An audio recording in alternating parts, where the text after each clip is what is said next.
Whooping cough. It's a bacterial infection that's risen to epidemic levels in some parts of the U.S.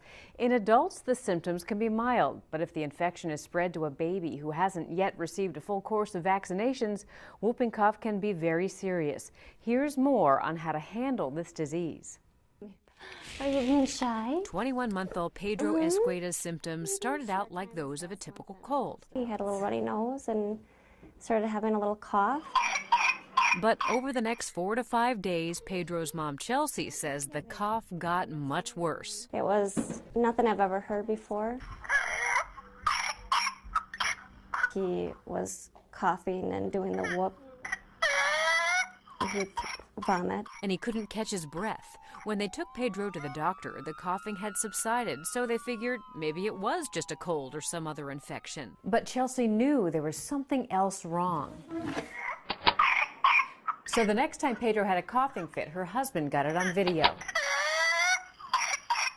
A nurse practitioner saw it and diagnosed it right away. And she saw it, she goes, "That's pertussis." Whooping cough is also known as pertussis.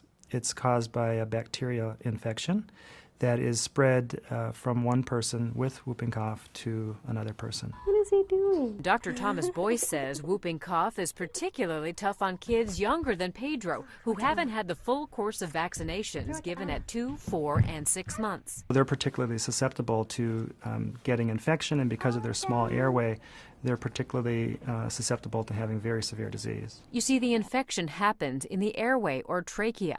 The pertussis bacteria produce toxins that irritate and inflame the airway. This causes the severe, repeated cough that lasts for months. They call it the 100-day cough. Pedro and his entire family took antibiotics to treat the infection and prevent further spread. Now he's back to health after months of illness. Dr. Boyce says babies usually get whooping cough from adults who have a mild infection.